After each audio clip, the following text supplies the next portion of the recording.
Hey, bon début de semaine tout le monde, bon lundi, Jeff avec vous pour une petite mise à jour. C'est le lancement des camps d'entraînement. On sait que c'était ce week-end les tests médicaux pour les joueurs du CF Montréal. Alors là, on rentre enfin dans le vif. La saison, elle s'approche. La saison s'approche. 32 joueurs, gang, qui seront au camp d'entraînement. Il va peut-être s'en ajouter d'autres, mais pour l'instant, c'est le chiffre magique. Et bien sûr, il y aura quelques joueurs à surveiller dans ce camp d'entraînement-là. Ça va être vraiment à suivre. Est-ce que Rida Zouir pourra gagner sa place au milieu du terrain? On sait qu'il y a une petite congestion sur le milieu du terrain chez le CF Montréal.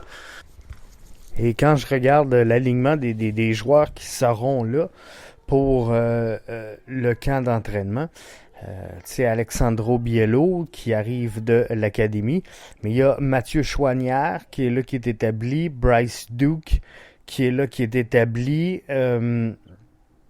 Aymeric Fotzing, Ilias Iliadis qui était en prêt la saison dernière, Lassi Lapalainen est établi, Ariel Lasseter, Samuel Piet, Saliba, Wanyama, Rida Zouir aurait un coup à jouer.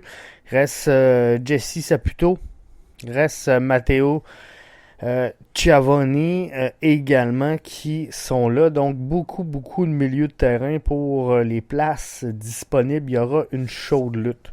Ça c'est définitif pour gagner des minutes au milieu du terrain. Devant le filet, on aura 3 gardiens de but. Logan Caterar, Jonathan Sirois et Judah Willin Mitchell.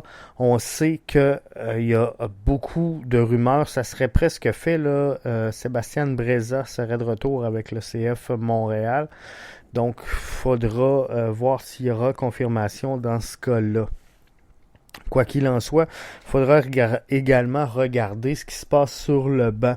Parce que l'entraîneur adjoint Hervé Diès a quitté. Sébastien Setti a quitté. Restera à voir est-ce que Barthélemy Delacroix, préparateur physique, va demeurer avec l'organisation. Amine nous mentionnait que son contrat était échu depuis décembre, je pense, si je me trompe pas. Donc, il faudra voir, il y aura des changements au niveau du coaching staff du CF Montréal. Nilton nous mentionnait qu'il y aurait des bonnes chances, finalement, à moins d'un revirement là, exceptionnel, il y aurait de très bonnes chances qu'on puisse au cours des prochains jours, peut-être des prochaines heures, nommer finalement un entraîneur adjoint qui serait David Sauvry. Donc, entraîneur adjoint de Laurent Courtois, lui qui était adjoint en MLS Next Pro avec le LA Galaxy 2 depuis 2022. Donc, ça va bouger devant le filet, ça c'est sûr. Ça va bouger sur le banc, ça c'est certain. Il faudra voir ce sera quoi les ajouts qu'on fera sur le terrain. Je vous rappelle que depuis le début depuis la fin de la dernière saison, c'est dans l'Est, le CF Montréal qui a le deuxième frais de transfert le plus élevé, avec l'avenue de Ryan Edwards. On dit bien que le CF Montréal bouge pas souvent, mais je suis obligé de vous dire que c'est eux qui ont le deuxième frais de transfert le plus élevé de ce mercato. Et là, Mathias Coccaro est dans la mire de Montréal. Donc là, il faudra voir est-ce que l'attaquant uruguayen de 26 ans va se joindre au CF Montréal. Faudra voir là combien exactement que ça va coûter. On a tourné la page sur le dossier Romel Kyoto. Qui a signé avec le tracteur, quelque chose comme ça. Donc, ça, c'est fait, c'est tourné. Donc, il faut un attaquant établi parce que quand je regarde la liste, Sunusi Ibrahim, Sébastien Joseph, Chinonzo Fort, Mahala Opoku, Mason Toy, Jules-Anthony Vilsain.